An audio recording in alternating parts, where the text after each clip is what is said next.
Oniya Meje. Ẹni bàbá mi wí àríjà wọn ìyá mi. Oniya Meje. Èèyàn bá nà mí o, àríbínú ìyá mi. Oniya Meje. Ẹ bá pè mí lórúkọ mi o. Ẹ bá pè mí lórúkọ mi. Oniya Meje. Ẹ̀yin abiyamọ. Ó ti dá. Èmi lúbúlúbú tí mo ju ọlọ́jẹ́. Èmi látàwẹ́rẹ́ tí n bọ̀ di ojú jẹ́. Èmi lòdì gbajú ọ̀rọ̀. Sẹ́kùlé ọlọ́rọ̀. Tọ́lọ́rọ̀ sì gbúdọ̀ béèrè ọ̀rọ̀ lọ́wọ́ rẹ̀ kó má bàa rọ́nà. Ta ni wọ́?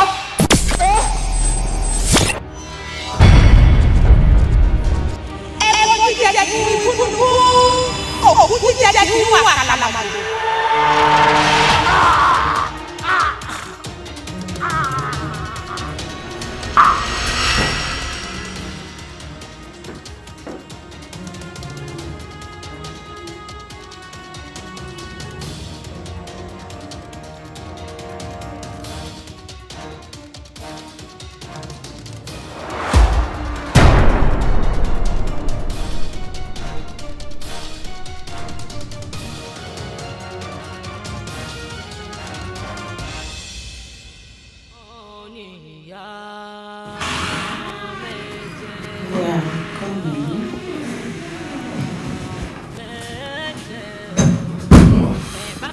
Welcome to my house.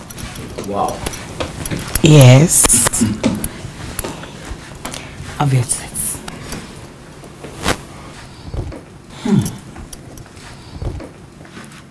You've got a beautiful place. Thank you. Wow. Thank you. That's my baby. What do you want? Anything. I'll be right back. Welcome. Hi, baby. I'm fine. I'm going to make you while you sing. Hope you're good. I'm fine. Sabine, go. Wow. Welcome. You're looking so beautiful. Thank you. Meet my sugar boy. Yeah. This is my daughter. Oh. Bewatch. Mom? Sugar boy, me here. Let me take care. I'm coming, okay?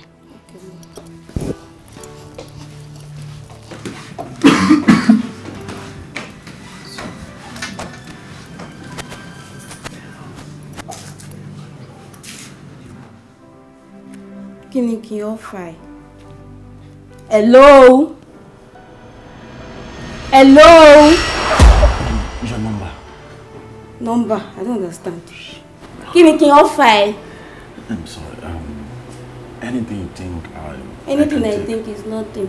What do you want? I'll be fine with everything. I'll be fine with anything. Okay. Oh. Excuse me. Sorry. What do you want? You are beautiful. I think you need cold drink. I'm coming.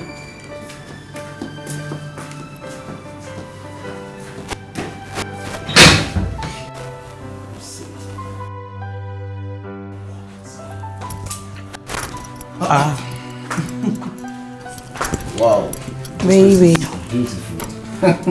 So beautiful. Baby. What? No feel anymore. Everything is set. All promise much. Let's go. I'm sorry, ma. Sorry, but she wanted to lolly and coin. Yeah. Ni mo sáré gba koko ma. Like I don't understand. You call me baby. Sorry, bad news. Timo Bonye, lo farm, Timo Luye. Bad news? I'm so sorry. What happened? Got to show ni pé wọ́n pè mí láti ilé. Pé Momsi àti Popsi wọ́n jà. So Momsi àti Popsi ṣubú. Yeah. So bí Momsi ṣe ti Popsi ṣubú bá ń ṣe ni Momsi náà rébọ. Baby, she will feel love. Please, no, you're not a doctor. I need to be there, please. Like, I just want to see your face before. Like, I don't understand. Sorry, I'm calling. Thank you. What's going on?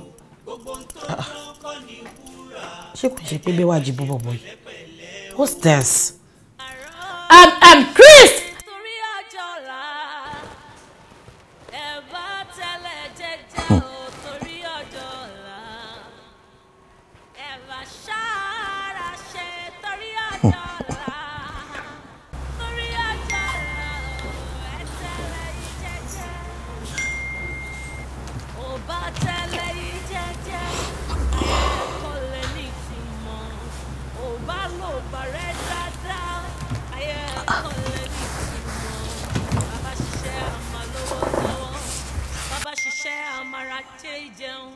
Baba ṣiṣẹ́ adẹni àtàtà ò bá tẹ̀lé yìí jẹ́jẹ́ ọ̀dọ̀ ìwò yìí kí lẹ fẹ́ sọ ayé dá.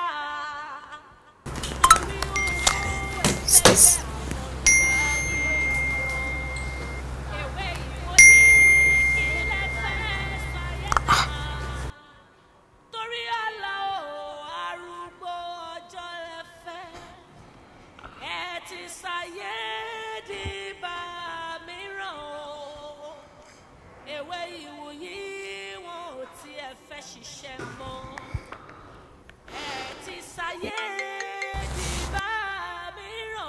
Hello? Your messages will send to me. Babe, no, just calm down. Ṣé nítorí pé mo fún ẹ number mi ló ṣe rò pé o lè máa send àwọn rubbish messages yẹn sí mi. Ṣé o fẹ́ máa fẹ́ mọ́mì mi kó tún máa fẹ́ mi at the same time ni? Àbí o ṣé o rò pé mi ò mọ̀ pé sugar boy mọ́mì mi ló jẹ́ ni? You see, mi ò kí ń ṣe sugar boy mọ́mì o. Honestly, see, there's absolutely nothing between us. Kò sí nǹkan kan láàrin mi àti mọ́mì. No. Kò ṣe pé mo fẹ́ flirt pẹ̀lú ẹ o. You see, the moment I set my eyes on you, sorry me, ìmọ̀ nǹkan tó kàn ṣe mí. Let me say, love at first sight ni. Yes. O love me. Ṣé bó ṣe máa ń sáré love nìyẹn? You barely know me, and you think I will buy this idea? And again, kí ló ń parọ́ fún? The other day that you came to the house with my mom, she's no cause lo wá gbá mi báyìí. No. See, you can ask her. Kò sí nǹkan kan tó dẹ̀ máa ti mọ́mì ẹ̀ papọ̀. Honestly, we just went in and talked. So kò sí nǹkan tó dà wá papọ̀. You can even verify. O lè lọ béèrè lọ́wọ́ wọn. Kò sí nǹkan tó dà wá pọ̀. Kò sí kankan. I don't even want to know. Stop testing me, please. Yeah, stop testing me. Don't test me again. No, come on, babe. What nonsense.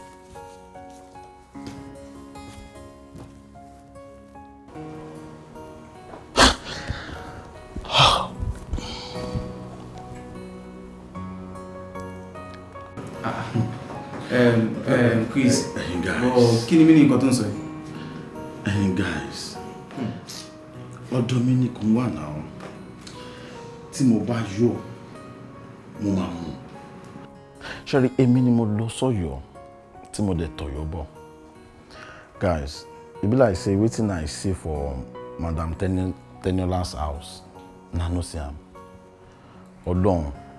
Ṣé by the time tí mo bá máa fi gbé gbogbo nǹkan tí mo rí ńbẹ̀ tí mo máa fi gbé lẹ̀ fún yín, ẹnu gan máa là, ẹ̀yin gan máa sọ, ẹ wo máa wò pé kí ló ṣẹlẹ̀. I am done with Madam Teniola.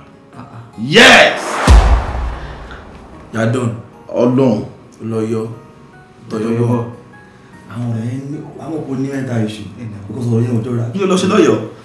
Ọmọ mo sọ pé ọmọ yìí ká gbé lọ sí ìdíkan ọmọ tó jú ẹ̀. Kápẹ́ ambulance. Why you go? O fẹ́ fi kọ́ ìkíni fi bà kán lájẹ́. Ìyá tó lówó tẹ́ pé kó máa tó ṣú ẹ kó máa tó jú ẹ ọ̀tẹ́ pé inú gẹ̀mọ̀ yẹn wà náà. O wá fẹ́ lọ fẹ́ ọmọ tó lówó lọ́wọ́ kó fi àwọn olówó nílẹ̀.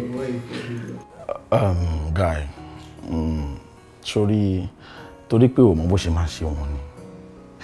Ọfà ìfẹ́ òun ló ti bá èmi o. Ọlọ́run gbọ́. If you see this babe, see brother, you go support me. Ọlọ́run. Torí ọfà ìfẹ́ òun ló bá mi. Ọfà yẹn ló máa padà pa. Ó máa dig bonu àti ó máa jáde lẹ́yìn. Irọ́, ọfà yẹn ti wọ brain. Ó ní mental issues. I dey tell you. Chris, show me what she say.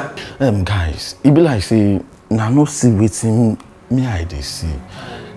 Sherry, can it be a one bench tí mò ń sọ̀rọ̀ yìí ni? You go know say the babe too set. Ọlọ́run gbọ́. If you see this body, tọmọ ìgbé wá látọ̀run, no be artificial tó máa ń ṣe yẹn o. Brother, come see skin. O balance 100%. Sherry, kálẹ̀ yín wà ń bẹ̀ ni. Ẹ̀yin gbọ́dọ̀ máa sọ pé guy, má lọ. Sorry, lọ balẹ̀ máa sọ fún mi. Sherry, mo ìwà yìí, ìfẹ́ ọmọ yẹn ó kàn dárí mi rú ni. Ọlọ́run bá ń gbọ́.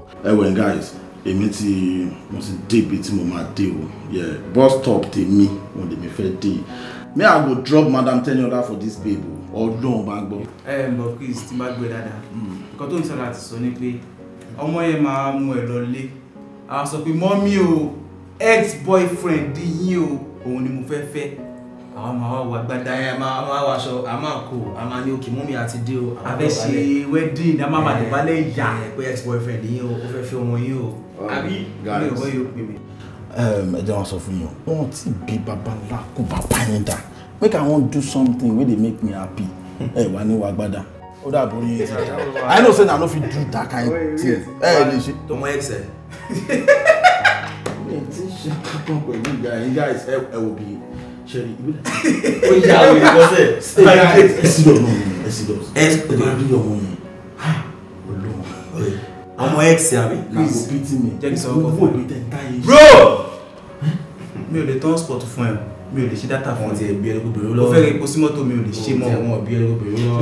Nígbà tá à ń sọ̀rọ̀ ẹjọ́ owó ló lówó tó mi nù ṣé ló ṣì ní ẹ̀yà mi. Ó ti fẹ́ fìyà tó lówó lẹ́fọ̀ọ́ mọ́ tí ó lówó. Ẹgbẹ́ yẹn ìfọ̀rọ̀fẹ́ náà sọ lórí ẹ̀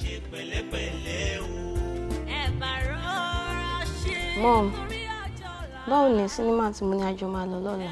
Madam, èmi ò lọ. I'm not going. Mom, now, please now. I'm not going, no. Mo ní nǹkan ṣe. Inú lè máa ní pé mi ò kí ń jáde. Mo ní pé ká jọ lọ sinimá lọ́la náà. Ẹ̀dẹ̀ jẹ́ ká jọ lọ. Tó bá mọ̀ kó fẹ́ lọ sí sinimá. Pé Táyọ̀ ní kó tẹ̀lé ẹ lọ. Èmi á send owó sí i. Tẹ́ bá ti kúrò ńbẹ̀, ẹ lọ sí beach. Mom, every time Táyọ̀. Mi ò fẹ́ tẹ̀lé Táyọ̀ lọ. Mo fẹ́ jẹ́ ká jọ lọ ni. Mom, tomorrow is for me, please. Okay. Tó bá jẹ́ pé mo máa lọ. 1 hour ni màá lò mẹ́mi ò ní pẹ́ o. Mi ò ní bẹ́ẹ̀ wo fíìmù yẹn tó máa fi parí o. Okay. Mo ti gbọ́. Ṣé o ti gbà? 1 hour. Okay. It's fine. Thank you, Mom. Bá ṣáà ti máa wo fíìmù. Fíìmù Fúnkẹ́ Akíndélé or fíìmù Ibrahim Yekini ni máa wo. Mom. Yes. Ní ká jọ lọ, I have my own favorites now. Or fíìmù Fẹ́mi Adébáyọ̀. Yẹn kọ́? Okay, Mom. All right. Mom, that reminds me. Bobo Sugar Boy yẹn kọ́. Èwo nu? Bobo tó wá lọ́jọ́ yẹn tó jókòó sí bíbá ó dúdú ó ní irùngbọ̀n. Dúdú ní irùngbọ̀n. Àwọn tó dúdú tó ní irùngbọ̀n tí mo gbé pọ̀ o. Ṣé kò ṣe Chris tó jókòó síbi ní ọjọ́ yẹn? Ó jókòó sí bíbá yẹn. Tí mo ní kó bá mi serve? Yes. That stupid guy. Idiot ni bọ̀bọ̀ yẹn. Nígbà tí mo fi padà sísàlẹ̀, that I told you to serve him. Bàtí mo dé báyìí, ó ní dádì òun pé wọ́n ní mọ́mí òun jà kí ni mo ṣe bínú lọ nìyẹn. Mo lérò pé ìwọ gan ló bú ni because I know you very well. Mom, kì í ṣe mi o. Kí n tó wọ kitchen, kí n tó serve, kí n tó gbé drink wá. Mi ò rí mọ́ bí báyìí. Mi ò mọ ti lọ. Wo òun ló mọ̀. I don't even want to have anything with him. Mom. Mommy. Are you sure? Kò sí kankan láàrin. No. No. I know where you're going. No. Ṣé èmi àti ẹ ò tiẹ̀ jọ ní nǹkan kan. At all. In fact, mo mọ̀ níbi irú ìjẹta ń sìn. Láríra bí rain ni mo mú wálé yẹn. Èmi àti ẹ ti chat for long gan. Àti ní anything. We don't have anything. At all. And I don't even want to have anything with that guy. Are you sure? Yes, now. Mo ti pe ko gbe call me and mélòó ru wọn. Okay, never so well. Yes, now trust me. Me ní kọ́kọ́ ṣe pẹ̀lú ẹ. I trust you, but no, Sha. Bewaji, trust me. Èmi àti ẹ ò jọ ní anything. Yes. I have nothing to say. Please tell Ijesha to come. Okay, Mom. I'm very unsure.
Yeah, I go. Name is Coca. Yeah, no, Collins. I want you like you shape woman, John. Who's your boy? Chris. Omo, ó ṣì ń jọ àlá lójú mi ṣá. Ó máa ti fall in love pẹ̀lú gẹ́. Bó ṣe ń dìmọ̀ gan. Chris. Wetin dey soft na guy easy na easy. Bó ṣe dive yẹn o rambe. Ṣo fẹ́ swallow ọmọ yẹn ó gbé gbẹ́ntì sẹ́nu. Wọ́n ti ń kiss o.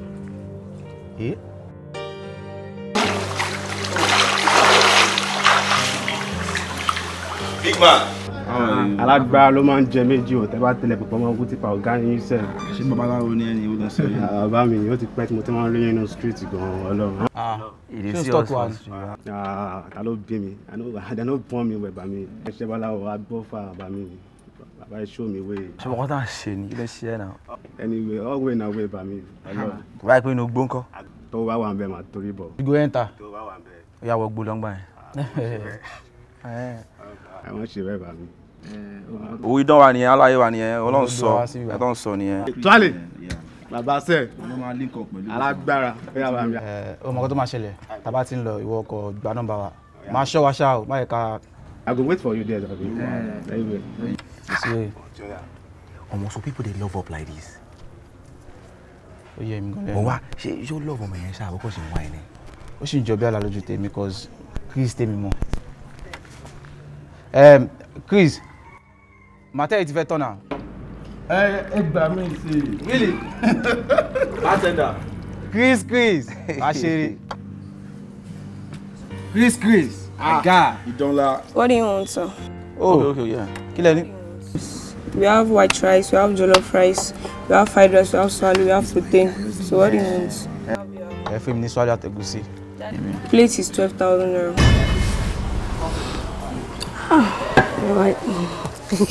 Nísìnyí, wá sọ fún mi pé ọ̀rọ̀ ọkùnrin ló ń sọ fún mi láti ẹ̀kọ́ tó kàn blush tí gbogbo ẹ̀kẹ́ kàn pink tó rosy. My friend is in love. Just me. Tell me more. Babe, my gentle. Love is sweet. There's nothing to compare it with. Are you serious? I'm serious. Like, love is sweeter than honey. Wow. Especially when you're with the right person. So you're trying to tell me now that you are with the right person? I'm with the right person, no. Like, I can't just explain how it feels. I can't just explain it. Like, how do you want me to explain this? How do you want me to explain? Like, I feel so blessed. I feel so lucky. I feel brand new each and every time. Like, man, she me very quick. Man, for you, me feel real boy in me. Like, I love this guy. I love him so much. I love the way he kisses me. I love everything, especially when his body touches mine. I feel the warmth of it. Oh God. Wow. Omo Bewaji. I can see you are in love. Wow. Bó ṣe ń ròyìn ọkùnrin, bó ṣe ń sọ, obìnrin tó bá dé wà in love ló máa gbọ́n lóhùn. Gbogbo ẹ̀yin ẹ̀ báyìí ló máa gbọ́n. Kò ní lè sùn, kò ní lè wo. Tell me, who is this guy? Ta ni ọmọkùnrin tọmọ mi fall in love fún? Tí ó jẹ́ kó mọ mi sùn, tí kò jẹ́ kó wo. Who is this guy? Mom, please now. We know Mama suffering. I'm just getting to know this guy. You're just getting to know him. You don't totally. I'm your best friend. But Tayo will kọ́kọ́ sọ fún, right? Rárá mà bó ṣe wà yìí gan kò tí ì sàn kankan fún mi ní pàtó. Àtàárọ̀ bí báyìí ó kàn koríki ó praise ẹ̀ lásán. Mom, now. Just calm down. I will. I promise. Wọ́n ti lè order oúnjẹ ní kitchen. But ọ̀rọ̀ love yìí ni kò jẹ́ kẹ́ ráyè.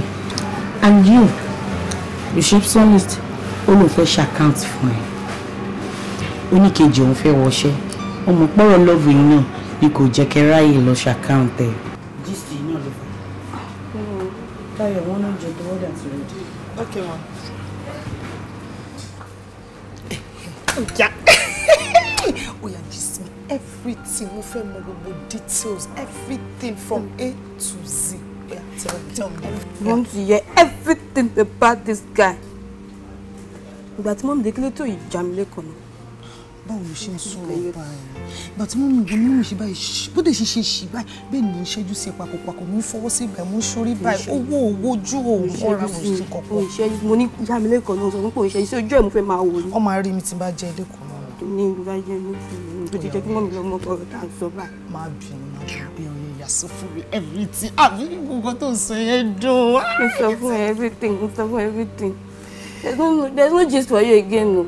Making. Yes, now. Because she needs to gist. Tell me. Tell me, mommy, when she might be already love me. So just leave me alone. Let me think of what to say. Yes, now. No gist, though. Okay, good. There's gist. Baba to gba phone away nko. Ibuara.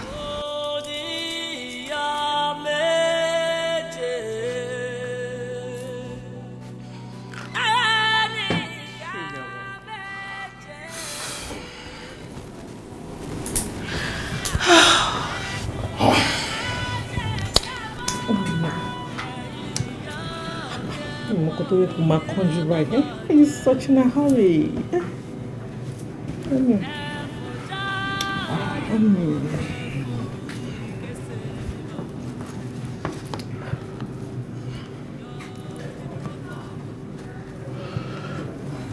Did you enjoy it? Did I enjoy it? Yay! That's an understatement. Ha! What do you think we understand what she be with the best? She can't solve what to be. Nepo Meje said. Hey!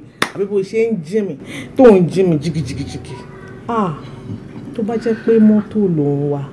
Ṣá ti ẹ máa yọ bọ̀ o. Ah, baby. You see, babe, surely, see you enjoy it too. I can still do more. Ah, that's in Daragba. She will notice that there was a particular time I was gasping for breath. You feel pa mí ni? No, need to share not long. Thanks for the compliment. Sure, my darling. Babe. Yes. Babe, calm down. Babe. Yes. Money reasons nothing better about questions. Okay, whatever reasons, let me know. You see, this our relationship. Yeah. Ó dàbí obìnrin tó wọnú gbòòrò lọ gègé ni. Àgémọ ẹ̀ ló gé yẹn. Àgémọ. Whatever that is, go say me, but then you don't. No, babe, stop. Check in some confirm. It is over between us. What? Yes. Like, I am done. Come on. Sure, we'll be kidding when we got imagine on Instagram, my young guys, you see. She prank, prank. I'm not surprised. No, babe. Don't touch me. I am serious. Not for where coming now. You see, Shori already be eye tó ti fò, tó ti kọjá lọ tipẹ́tipẹ́ tó wá ń sọ̀kúta fún mi. Ó ti lọ now. Ó ti lọ nìyẹn. Lossible. Yes. I am done and I am done for good. No, wait, expression of mind change, bro. Do you mean it? Are you joking? Babe. To my poor first, get me my phone. I will increase your.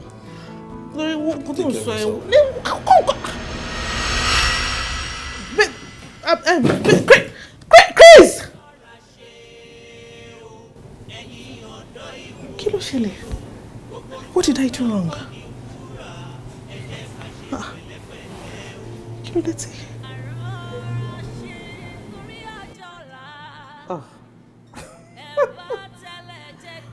Òjò tó ń rọ̀ tí ò ní pẹ́ dání.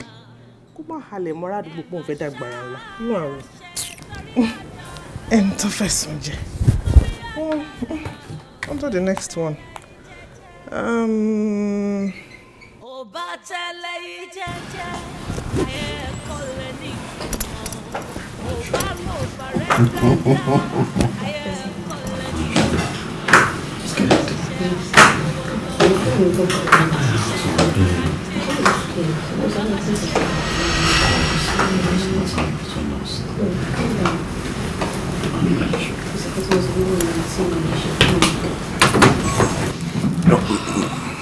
Mom.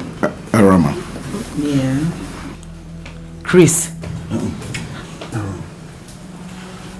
Nice meeting you, ma'am. Inú mi dùn fún ìgbà àkọ́kọ́ tí mo máa mọ̀ yín mà. Àná mi. Chris kọ́ ni mo wí. Yes, Mom. Ẹni tí mo fẹ́ fẹ́. Bewaji. Yes, Mom. Is this your boyfriend talking about? Yes, Mom. The guy you've been talking about? Yes, Mom. Òun ni Ọláìtàn? He's the one. Yes. Okay. It's okay.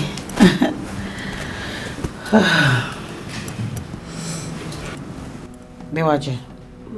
She boyfriend de lálejò. Fún ní anything tó bá ń fẹ́. Tó bá ti ṣe tán. Okay. Alọ́rọ̀. Okay. What's that your name again? Yeah, Christma. Welcome to my house. Thank you, ma'am. Thank you, ma'am.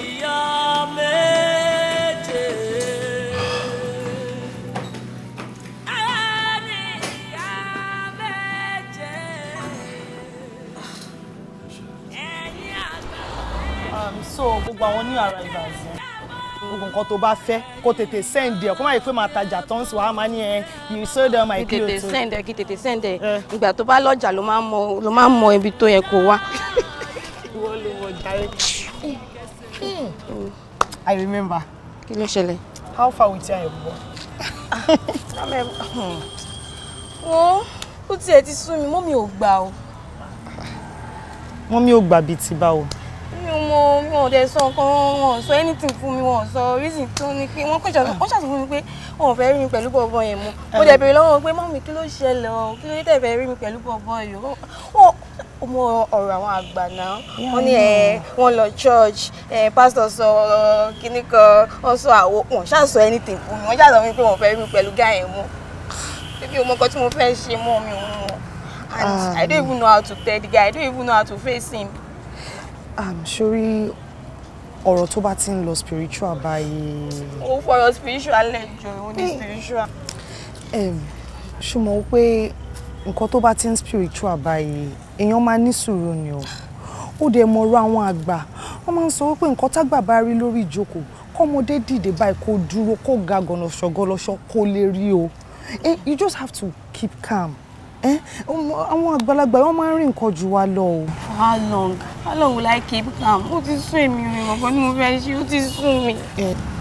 Sorry, ibi tọ́rọ̀ dé. I think the best thing is just to sit mommy down and let her see reasons with you. Because this is a guy you love and you guys are probably compatible. I know my mom.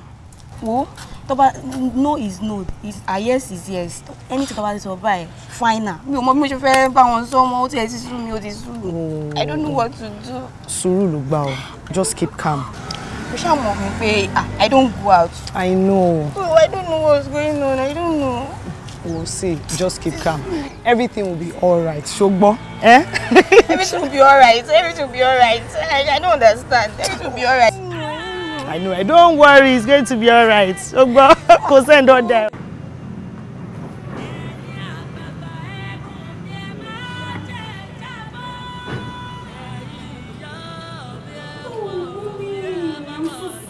You're so sorry. I've been to your hostel. How are you? I'm fine. So, where are you coming from? I'm coming from my boyfriend's place. Excuse you? Your what? My boyfriend, Mom. So, miss my pretty mommy. Ah. Yeah, good afternoon, Mom. Good afternoon. How are you? Fine. So, you might as well introduce boyfriend. No formal introduction, no nothing. Anyway, how are you? Yeah, Mom. This is my mom. She looks so pretty. Yeah, you look good, Mom. You look good, by the way. Thank you, Mommy. Thank you. Well now, now excuse both of us. Okay, Mommy. All right. I'll see you. How are you? Yeah, I'm fine, Mom. My name is Asabi. My name is Wally. You look good. Thank you. So you're my daughter's boyfriend. Yeah, we've been together for a couple of years. You're even proud of it. You are saying, there's no someone you've been together for a couple of years. I'm sorry. Anyway, I'd like to take you out.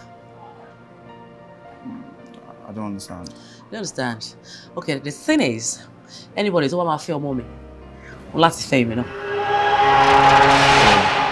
Since you are really Yes, no more repay only if you boy. You know I love you so much. I know. But I'm repay me only renally can't taste. Because you're the only one I have. Only favor boy. Only for Chris. Why? Only for. I like that. You can't. No. Kò yé mi o. Mo ní mo mú olè. Ẹni kì í ṣe olè pé kí n jùlẹ̀. Nígbà tí mo bèrè lọ́wọ́ yín pé ṣé kankan wà láàrin méjèèjì. Ẹ sọ fún mi pé kò sí nǹkan láàrin yín. So why are you saying all this? Yes, for real. Kò sí nǹkan láàrin wa. Because we wanted, but kò jẹ́ kó ṣẹlẹ̀. I can't lie to you. But I mean, more reason tí mo fi sọ wípé o lè fẹ́ bọ̀bọ̀ yẹn. Please, jẹ́ ká fi lè rẹ̀. Mom, I love him so much. I love him so much, you know. I've been lonely all my life. Please, don't be the hindrance between I and Chris. Please do this for me, Mom. Please, I beg you. Please.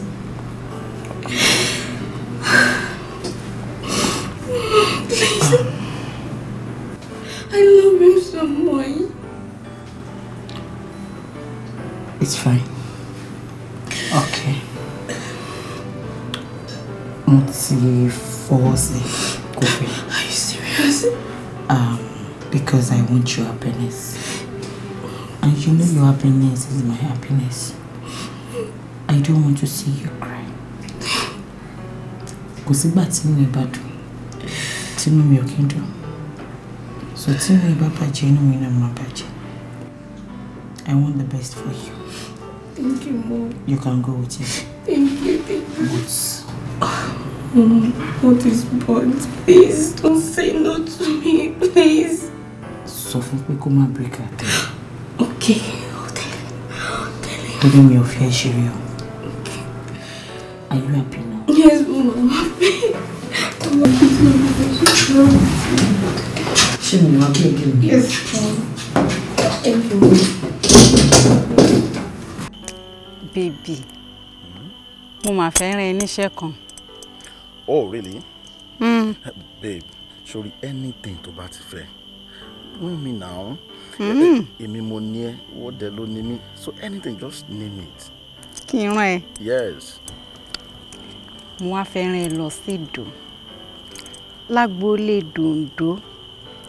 Ibẹ̀ ni wọ́n ti ń ta dòdò tó dùn lẹ́nu, tó dùn lọ́kàn, tó dùn dé dòdò. Tó bá wá ra dòdò tó jẹ dòdò tán, wá wá fi ọwọ́ dòdò wá fi pọmọ ní dòdò ní dòdò. Baby, ó jẹ́ sọ òdodo ọ̀rọ̀ fọ́mọ ní dòdò wípé èmi gangan ní dòdò màyànà. Ìwọ gangan ni ọ̀gbọ́n.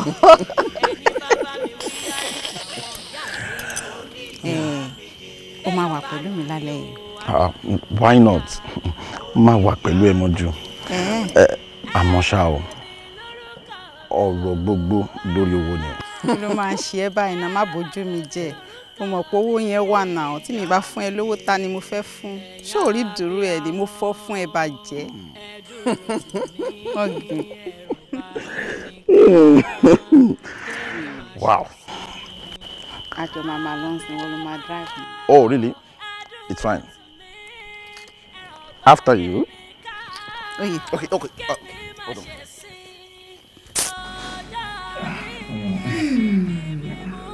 Dàgbà lójú ni ọ̀bọ̀. Kí ló mú? Mo expect what mo buy. For real? I'm telling you. Funny part ni pé ṣé mo ibi tẹ́ gbé mi dé yẹn bẹ́ẹ̀ ṣe tí mo gbé mi dé area yẹn. I was thinking probably you'll be scared or you make noise. Scared báwo?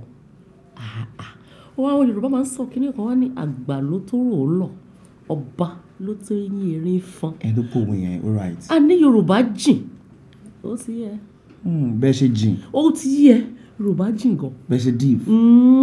Deep gan. So bó ṣe máa ń ṣọmọ mi lélẹ̀. Yeah, funny part ni pé òun gan ẹ̀mí ẹ̀gàn ló máa ń complain pé it's too much. But yín kò gbẹ́ kò chest ẹ̀. My chest, experience is the best teacher, baby. Àbí Chesterfield ni. Oh, wà bẹ́ẹ̀. Wow. Ó jájú. I think I want more of this actually. Should we go? We're just getting started. Come here, baby.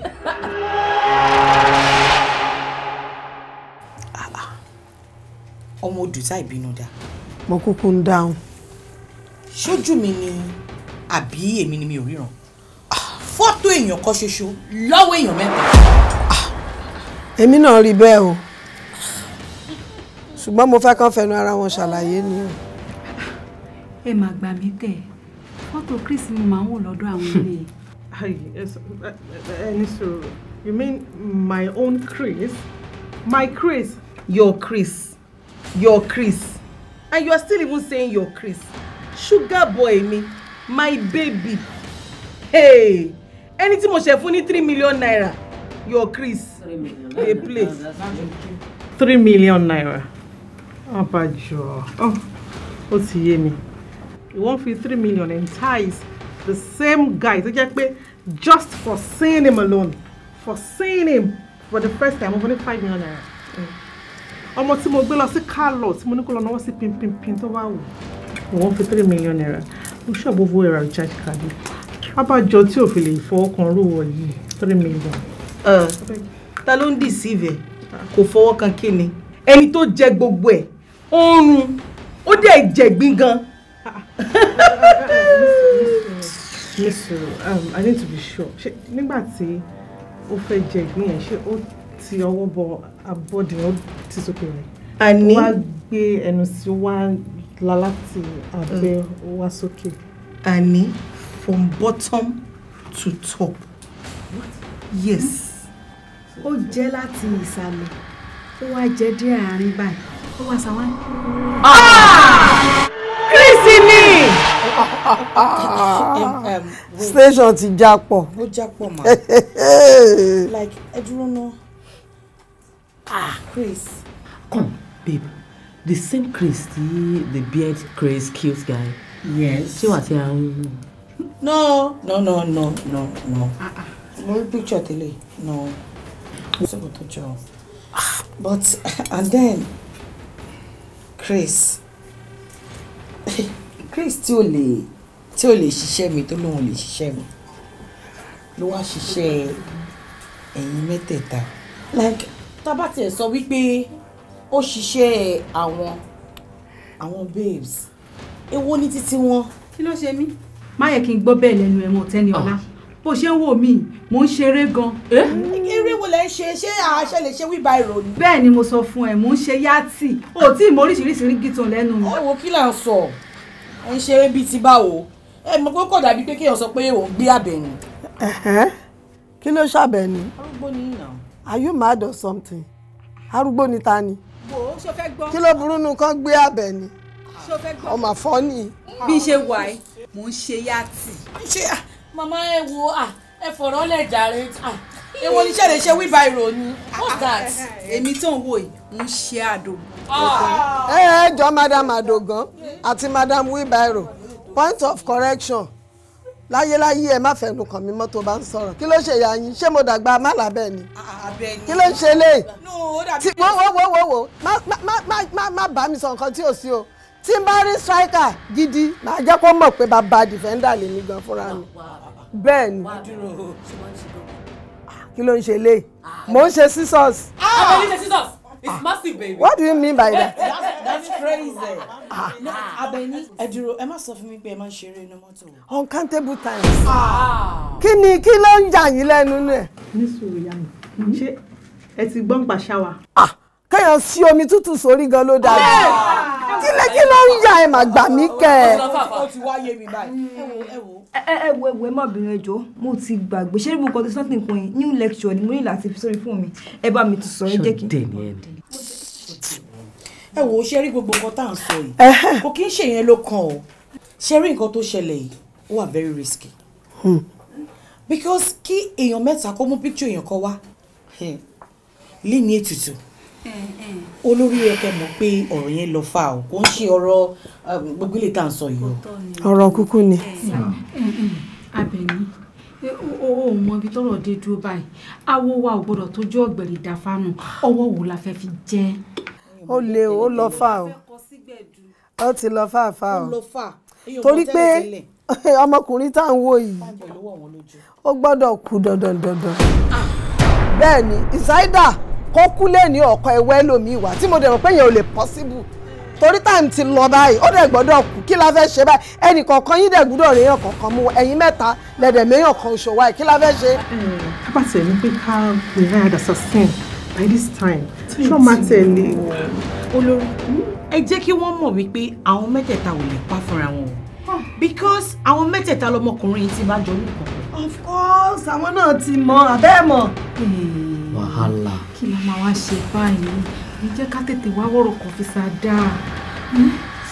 Ìyẹn ni ká ẹ máa wí bẹ́ẹ̀. Ó máa very soon. Ẹ má mọ̀ ẹ pé ẹ máa wo ṣe. ṣé rí ibi tọ́rọ̀ dé dúró ń sìn ẹnìkan oṣù lèmi rò pé ó lè ṣiṣẹ́ ìfún wa o òun náà ló ní ìránṣẹ́ ṣé ẹ jẹ́ ká panupọ̀ ká pè kó tètè wá lọ ṣe ibi iṣẹ́ fún wa báyìí. Because láàrin 1 minute onírànṣẹ́ ti ṣe kó tó fẹ́ ṣe. Ó yá o ó yá ìpanupọ̀ ẹ já pé. Oníránṣẹ́ o mà dáhùn ẹ tún pè lẹ́ẹ̀kan sí o. Oníránṣẹ́ o. Pèpè díẹ̀ ọ̀dà làlù jẹ́. Ṣóníránṣẹ́ ló sọ fún wa pé òun ní dáhùn. Òfò ni ó ṣe ní dáhùn. Ìwọ ti gbàgbé ni pé kankan lè wé iná jó mọ́. Gbàrà lọ́mọdé tó pèsè sí bọ̀. Ilé ògbà ọ̀nà ògbà ní ṣe wí àrà gbà. Ibikíbi tó bá wà gbọ́dọ̀ báyìí kó máa bọ̀.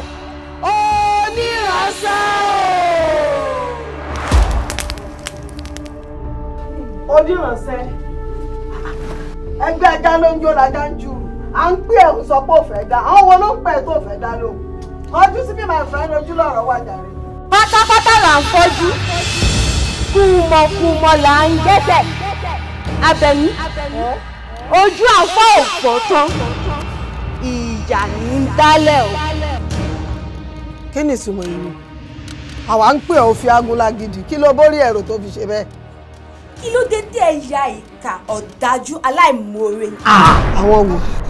ẹ pè mí lákọ̀ọ́kọ́ mi ò jẹ yín ẹ pè mí lẹ́ẹ̀kejì mi ò dáhùn ṣé kò yẹ kí ọpọlọ yín ti sọ fún yín pé mi ò fẹ́ dáhùn. sọ́ọ̀yà wèrè ọpọlọ àwọn wo. kí ló há yín lẹ́nu. ìránṣẹ́ tiwa ló jẹ́ bàbá tí ń pọ̀ nígbàgbà kó mọ̀ dá wa lónìí kí ló ń ṣe lé. ṣé bẹ́ẹ̀ náà bí ti yín ẹ mú nǹkan nínú àwọn ọmọ tẹ bí kẹ́ fi ṣe ètùtù onírànṣẹ́ kẹ́ máa rán oníṣẹ́ ikú. ẹ dákun ṣé ò sí nǹkan míì bí ọmọ ẹ ṣé o ti gbàgbé páwa la gbé ìkòkò rẹ dé gbódù kó tó dẹni ẹbọra o fẹ́ máa kọ́ṣẹ́ fún wa gbogbo kú sọ̀rẹ́ o sọrí sí eléyìí tá a fẹ́ ràn iṣẹ́ kú ni ẹ̀ ń tà sí ràn sí rè kò sì gbọ́dọ̀ má kú lónìí dandan ni o ó gbọ́ àbọ̀ dáhùn. ẹ kúkú mọ̀ pé kò síṣẹ́ tẹ́ rán mi tí mi ò jẹ ṣùgbọ́n ilé mi ò ní jẹ́.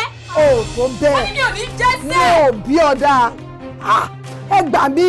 ṣeré lèyí o ọmọ rẹ ni gbogbo yín dẹ̀ mọ̀ wípé a kì í fọmọ rẹ̀ bọ́ rẹ̀. àdá padà wọ́n dídò eré ọmọ eke ni ọmọ rẹ̀ níta ni ọmọ rẹ̀ rìnrìn kúrin ní wọn ò fi bọ́ rẹ̀ bọ́ bá rìnrìn òru tó rìnrìn àrè bọ́ bá rìnrìn àwàsà wọn bẹ̀ ń sẹ́kísẹ́ kí ló ń ṣe ta ló kọ́rọ̀ sílẹ̀ lẹ́nu tó fi níwọ̀n ló lọ̀rọ̀ kó mọ sọ lọ kí ló ń ṣe. Abẹ́ni wojú mi ìkànnì ẹ. ọ̀gbẹ́ni dákẹ́jọ́ wọ́n dákẹ́.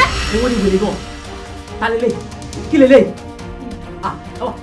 èmi á ju bàtà fún wọn ni o kí lè ṣe tó wọ́n ti ń pè wọ́n forí balẹ̀ fún èmi ò ráyè I don't have time I have zero tolerance for bullshit kí ni gbogbo eléyìí èmi máa ju bàtà fún ni. Asabi má ju bàtà fún oyin tí ń bẹ lẹ́yìn ẹ̀fà ó jẹjẹ lọ wo onírànṣẹ́ má bínú o mọ nǹkan tó ṣẹlẹ̀ báyìí mo fẹ́ kó rántí pé àwa la gbé ẹ o láti kékeré àwa nìyá ẹ o àwa la sọ ẹ́ dèyàn àwa la sọ ẹ́ dọmọ o àsìkò táwa náà ní ìdìrànlọ́wọ́ ẹ dákun torí Ọlọ́run rántí ibi tá a ti gbé o.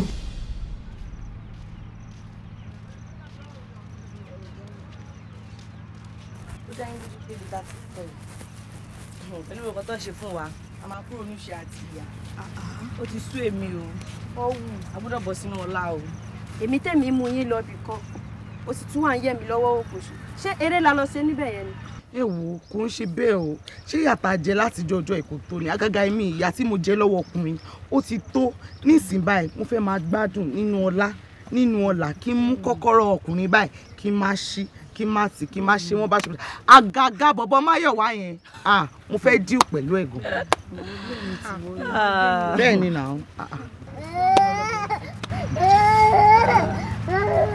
ẹ dúró àmì ara sọ mí ohun tí mo rí ẹ ò rí ọmọ ọdún tá à ń bínú dá kí lẹ rí. ṣẹ́yìn ọ̀rọ̀ ọmọ tí ń lọ ni. lára fọmọ lọmọ sí ara tó fẹ́ fọmọ sí báyìí. ohun tí mo rí ẹ ò rí àmì ń bẹ lára ọmọ ẹ.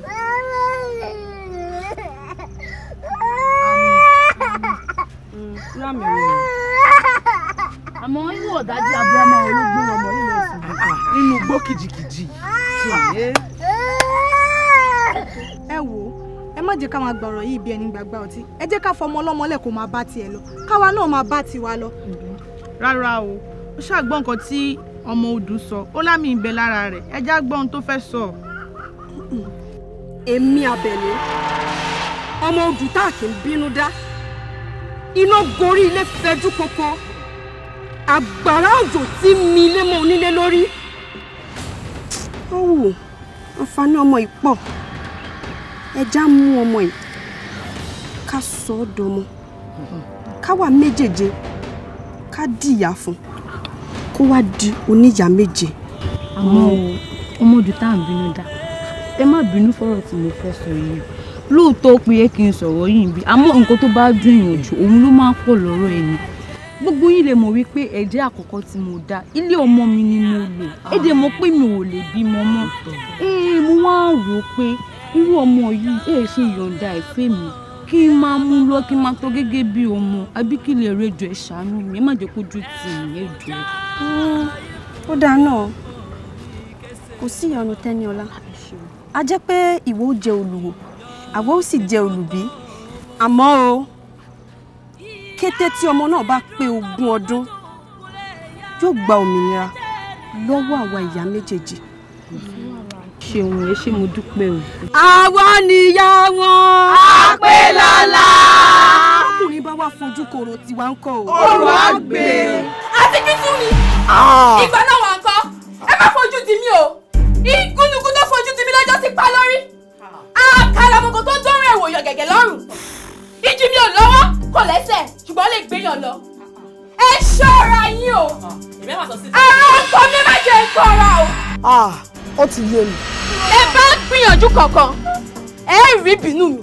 lọ́nà ta ló kọ́ ní dídọ̀ ọwọ́ tó fi ń ṣe bí ẹni tó mewé. ta ló kọ́ ní kíkẹ́ ẹsẹ̀ tó fi rò pa wo ni ọ́. ta ló gúnlẹ̀ fún ọ tó nítọ́ bí òṣòro. ta ló kọ́ ọ̀sẹ̀ ọlọ́run tó níwọ̀n ló lọ̀rọ̀ kó máa sọ lọ. ta ló fẹ́ fọ́ ọ lójú tán ní ọmọ ìrànjú mọ́ mi. ṣọ́ọ̀tì gbàgbé pé lójú ń bẹ́ẹ̀ lẹ̀ mi.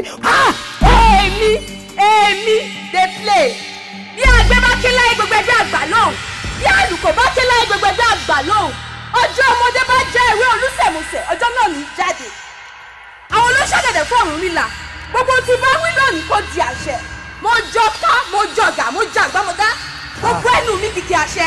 lọ́dọ̀ àwọn ta ni. dákẹ́ pé mo ti jẹun gbogbo lódìdí mo ti jẹun gbogbo lédìdí mo jẹun gbogbo èdìdì mo yọ bámbám. àwọn wo. dákẹ́ dákẹ́. kí ló wà yín lẹ́nu. ẹ wá go mo ti bọ́ àgbẹ̀ gbẹ̀mí.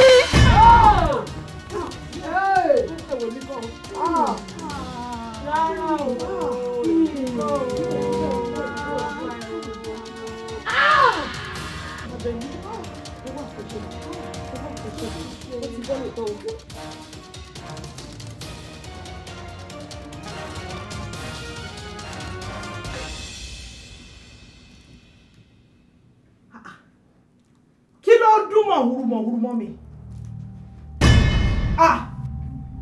Bẹ́wàjì, ìwọ ni.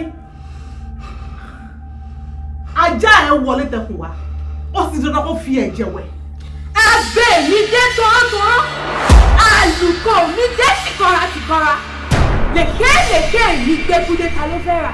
Gbẹ́rú kẹ́kẹ́, ayé mojú bá o.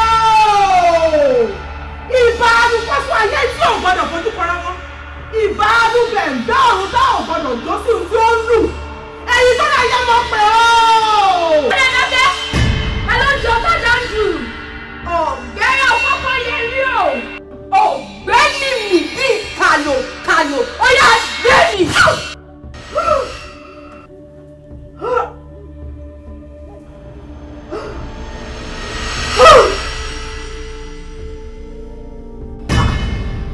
Bẹ́wàjì, àyà máa kò ẹ o. Ìwọ wọlé wá ká èmi mọ́lé èmi ò sí ní sàwáwú àwọn tó ń ká mọ́lé. Wọn ò sọ fún ẹni. Wá gbọ́ o, agbárinrere tó dánrù rẹ̀ wò lánàá, ó yọ̀bọ̀ lórí ṣaraṣara ni. Ọmọdé rẹ̀ fi wá fojú korò lónìí o, ó di dandan kóró gbé ọ. Ẹyin tó lajẹ́ o! Mi ò lẹ́jọ́ bẹ́ẹ̀ o.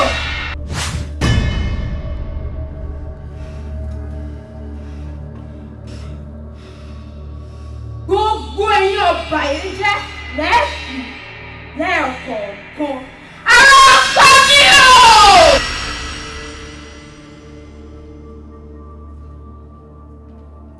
Ta ló ń polówó ikú tọ̀tọ̀ fún mi? Ta ló ń fi ọ̀run àgìjà halẹ̀ mọ́ mi? Ta ló ń porí mi níbi pé kí n máa lọ sọ́run? Orí mi kọ́, ìṣẹ̀dá mi kọ́, ẹni bá ro kúrò mi kó mọ̀ nìṣó lọ́run ni. Nítorí pé kí ni? Tásẹ́ bá mú mi àjò, tákèrègbè bá mú mi àpọ̀, àtọ̀tún àtòsì, wọn kì í bá wọn rò dé àyímábọ̀. Ta ni ẹ́? Yọjú sí mi, máa lẹ̀. Ìwọ ni Bẹ́wàjì. ìwọ ọmọ yìí dúró ná ṣó burú ni kí àwọn ìyá ẹ méjèèjì kí wọ́n rán ẹ níṣẹ́. ìyá mi Tẹ́niọlá okòrè sí ọmọ àjẹbí ọ̀rọ̀ yọ jọ̀ọ́ má jà ájà. ká má jàkẹ́ o má lára o pa o má jèrò o kì í lọ́rùn mọ́lẹ̀ o wá mú owó ọ̀rọ̀gùn lé àga o ràn lọ sọ́run àríwábọ̀ o wá ní pé ká má jà mo fẹ́ jà Bẹ́wàjí bẹ́ẹ̀ ni mo sọ ọmọ àlè ní ẹ̀ wọ́n ti sọ wípé kò sí bá ṣe máa ṣe é bòlò tí kò ní rùn gbẹ́ mo gbé ẹ nínú ẹ̀jẹ̀ mo tó ẹ bí ọmọ ṣó burú kí àwọn ìyá ẹ méjèèjì tí wọ́n wù ẹ́ kó má lè rán ẹ níṣẹ́ ó dójú tì mí láàrin ẹgbẹ́ ìwọ oníránṣẹ́ tí gbogbo ayé mọ̀ ẹ́ sí olóòní jíṣẹ́ ó wá pa wọ́n lẹ́yọ kọ̀ọ̀kan àwọn ìyá tí wọ́n tó ẹ nìyẹn. Tẹ́niọlá ó kéré ó bíntì má para ẹ̀ má fẹ̀mí ẹ̀ ṣòfò ara ń kan mí o. ara ń kan ẹ tára bá wá ń kan ìwọ Bẹ́wàjí kò ń ṣe sí èmi Àsùnkẹ́ Tẹ́niọlá gbọ́ o èyí tí ajá fi ń bọ́mọ ìṣeré òun ló fi ń bù jẹ má kọlu èmi náà o torí mo gbóná bí àrá bẹ́ẹ̀ ni mo sọ fún ẹ. ara ń kan mí. o fẹ́ jà o fẹ́ bá mi jà wàá kú lójijì èmi kọ́ ni mo bí ẹ tí o bá ṣe pé o kì í ṣe ọmọ ṣèbẹ́ tó ń pọ́nlé nìyẹn ṣebí Kristi náà nìyẹn tó bá jẹ́ èèyàn gidi ní Kristi yẹn tó yẹ kó dérú ọ̀dọ̀ àwọn ìyá yẹn tí o bá ṣe pé ìwọ ò rọ́gbọ́n lórí orí ìfẹ́ òun ló jẹ́ kẹ́jẹ́ máa sun jáde lójú ẹ̀ o ò lójú tì o kì í ṣe ọmọ mo kábàámọ̀ ọjọ́ táwa ìyá méjèèjì dáhùn rẹ lọ́wọ́. ara ń kọ mí o ara ń kọ mí o ẹnu dákẹ́ ara ń kọ mí o. káraba wọn lọ sọ̀rọ̀ mi gbọ́ ó mọ̀ mi èmi ìmọ̀ tó mọ tẹ́nìkan mọ̀ èmi mọ̀ mo ṣàgbà ọgbọ́n tòun tó yé Elédùmarè nìkan lójú mi lọ wò tó o bá súnmọ́ mi wà nísinsìnyí ó dà kórí ẹ̀ ò pé àbí. Tabaníkà mú alágẹmọ lórí ewé alágẹmọ á di ewé ọmọ bẹwẹ lọ tabaníkà mú àrò lálẹ́ òní àrò gidigba á di òjò á máa bá òjò lọ nígbà náà bàbá wa ní ká mú ọmọ eléégún ká mú gbòòrò ọmọ eléégún á di òjò á máa gbòòrò lọ. má fọwọ́ kàn mí o wọ́ mo gbóná bí àná mo ti gbóúnjẹ fágbà mo ti tẹríba fágbà mo ti fún àwọn àgbà lóúnjẹ wọn ìwọ ò kéré sí mi tó o bá súnmọ́ mi wàá gbaṣọ ikú wọ̀.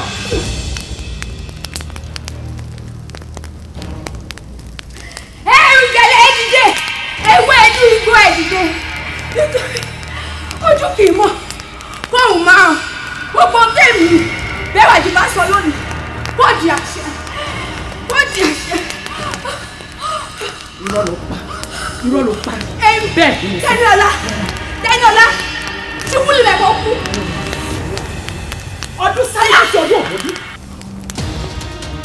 oṣù rí nìyí kókó oṣù lọ́nà ọmọ kékeré pàtàkì kú kò bá wọn rí òwò lòó abíápò oníjà òde ogun mẹ́ta gbígbà gbogbo ẹ̀kọ́ tẹ́lọ̀ gbígbè ó yá kó lọ́lẹ̀ lọ́lẹ̀.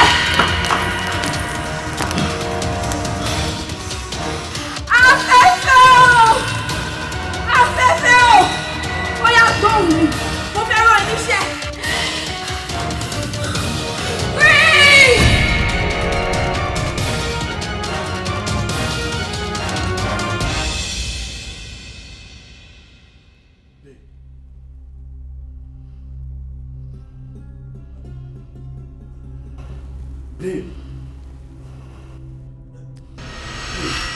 Chris, I am not who you really think I am. No, babe. How do you know? Inú ẹgbẹ́ òkùnkùn kan náà ni èmi àti Madam Tẹ́niọlá jọ. Yes, she's not my biological mother. I was initiated by them, not by choice.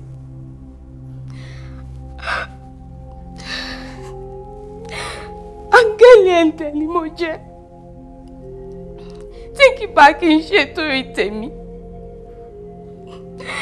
ò bá ti di ẹni lẹ̀lẹ́ ní báyìí. Ṣùgbọ́n Chris, Ọlọ́run nífẹ̀ẹ́ gan-an.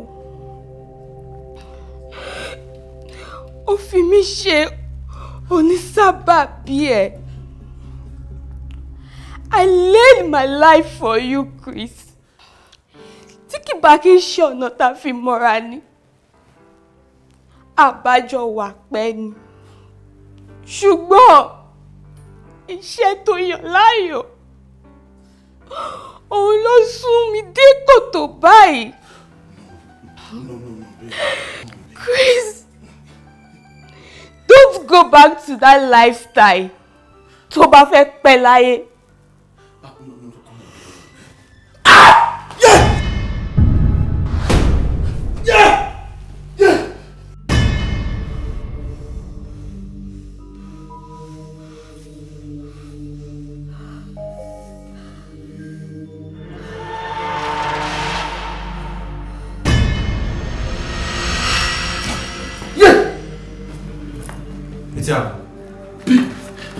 Alaye. Afa kí ló ṣẹlẹ̀? Guys, you don't scare me. Kí ló happen now? Babe. Kí ló happen now? Bá mi sọ̀rọ̀ now. Babe. My God, you talk. You know, see big kí ló ṣẹlẹ̀? Kí ló ṣẹlẹ̀? Talk to me, Afa. What happened?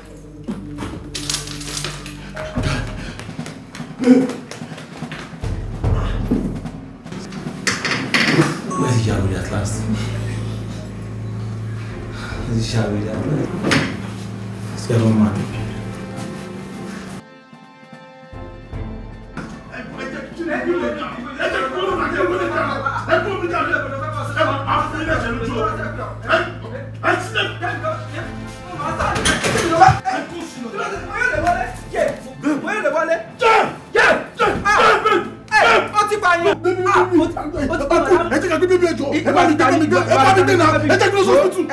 Evidence wa. Oya gbé baby, gbé madam náà. No! No! Gbé ya náà, ìwọ ló sọ ní ọ̀gá mọ́lẹ̀. Ìwọ ló sọ ní ọ̀gá mọ́lẹ̀. Ẹ kò ṣe check all the time. Keep going now. Baby, no. Don't do this to me. Hey, baby, go back to me. Jory, don't go to solve me. I won't go back to that. No, let's say more. Baby, come on. No, baby, Joe. Baby, no! Hello, ladies and gentlemen. Arákùnrin kì í bó lẹ́ni o, òun ló pa madam, ó tún pa ọmọ madam. Ọmọ pẹ̀lú madam bíire fún. Ó kọ́kọ́ fẹ́ madam èmi mo sí géètì fún lọ́jọ́ kó kọ́kọ́ fẹ́ madam kó máa wá bẹ̀. Ó tún padà wá mo tún sí géètì fún àtọmọ ní. So ìgbà kó wá di pé madam wá mọ̀ pé ó ti rí ọmọ yan, ó bá sọ orí madam mọ́lẹ̀, ó pa madam, ó tún pa ọmọ, ó fẹ́ fi sòkú òru. Èmi ní géètì máa Ọlọ́run ló yọ mí ìbátan èmi náà lẹ́nu. Hello, ladies and gentlemen. Bọ̀dá polisi farabalẹ̀ ó lè jáde o. Ẹjọ́ àgbẹ̀ ẹjọ́. Bàtà ló lè jáde o. No. Meje, Oniya, Meje o. Ẹ bá pè mí lórúkọ mi. Oniya Meje. Ẹ bá pè mí lórúkọ mi. Oniya Meje. Ẹni bàbá mi wí àríjà wọn ìyá mi. Oniya Meje. Béèyàn bá nà mí o, àrí nínú ìyá mi. Oniya Meje. Ẹ bá pè mí lórúkọ mi o. Ẹ bá pè mí lórúkọ mi. Oniya Meje. Ẹ̀yin abiyamọ, ẹ dúró tì mí, ẹ rọ̀gbà yí mi ká. Kémi máa ṣẹ̀sìn. Abiyamọ, adúró tì mí, ẹ̀rọ ọgbà yé mi ká. Kémi máa ṣẹ̀sìn. Ọjọ́ yìí ẹ fi dì mí mú gírí. Kẹsẹ̀ mi máa wọlé. Àní kémi máa ṣẹ̀sìn. Ẹ bá pè mí lórúkọ mi. Oniya Meje. Oniya Meje. Oniya Meje.